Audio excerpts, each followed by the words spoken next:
सुशीला की चारों बहुएं अलग अलग फ्लैट में रहती है।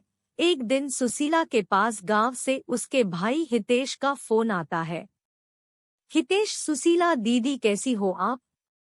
सुशीला, मैं तो ठीक हूँ हितेश, तुम कैसे हो? बहुत दिनों के बाद फोन किया, सब ठीक तो है ना?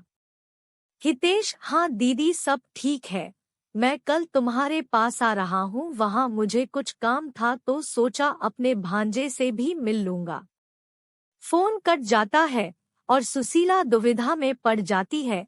वह सोचने लगती है, बच्चे तो मेरे साथ में नहीं रहते, अगर भाई को पता चल गया कि मैं अकेले रहती हूँ तो वह बहुत दुखी होगा।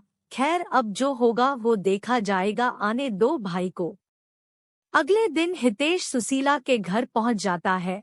वह अपने भाई को देखकर बहुत खुश होती है और सोच में पड़ जाती है। हितेश, सुशीला दीदी क्या सोच रही हो? सुशीला, करे कुछ नहीं, तुम बैठो, मैं तुम्हारे लिए कुछ खाने के लिए लाती हूँ। हितेश, दीदी तुम क्यों ला रही हो? खाना तो आपको बहुएं लाएंगी, कहाँ गई वो? सुशीला ने हितेश को सारी बात बता दी। हितेश, कलयुग आ गया है दीदी, कलयुग, चार चार बेटे के होते माँ बेसहारा हो जाए, ये तो घोर कलयुग है, चलो मैं तुम्हारे बेटों से मिलकर आता हूँ।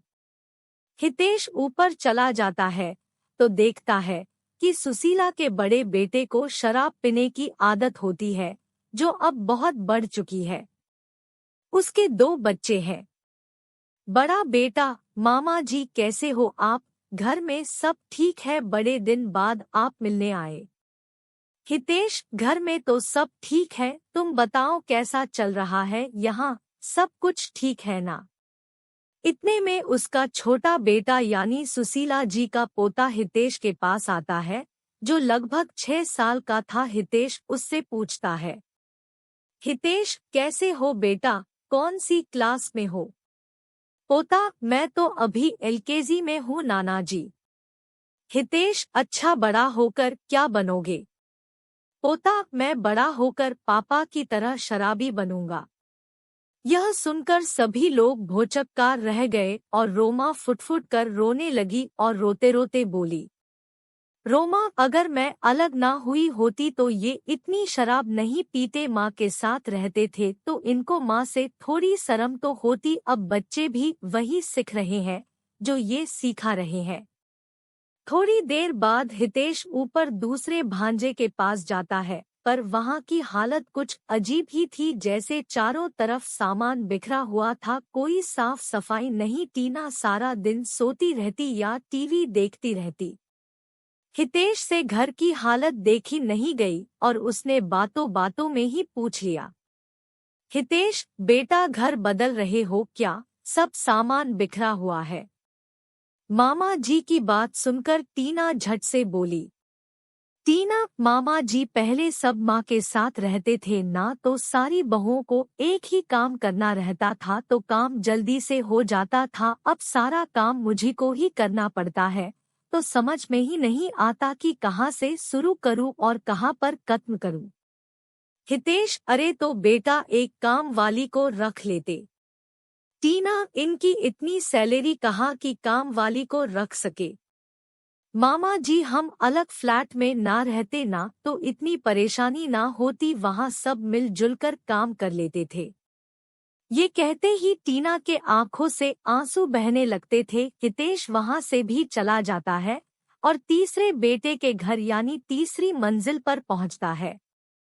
वहाँ हितेश का तीसरा भांजा और उसकी पत्नी मीनू आर्थिक तंगी से गुजर रहे थे। हितेश बेटा कैसा चल रहा है? तुम्हारी माँ ने बताया कि तुम सब अलग अलग रहते हो तो मैं आ गया तुमसे मिलने। तीसरा बेटा, सब ठीक है मामा जी, आप बताओ आप कैसे हो? मीनू, मामा जी आए हैं, कुछ खाने को लाओ। इतना सुनते ही मीनू रसोई के डब्बों में देखने लगती है।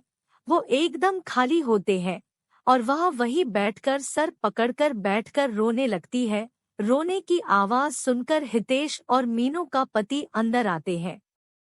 हितेश, क्या हुआ बेटा, रो क्यों रही हो? मीनू, क्या बताऊं मामा जी, मैं अपनी किस्मत पर रो रही हूँ।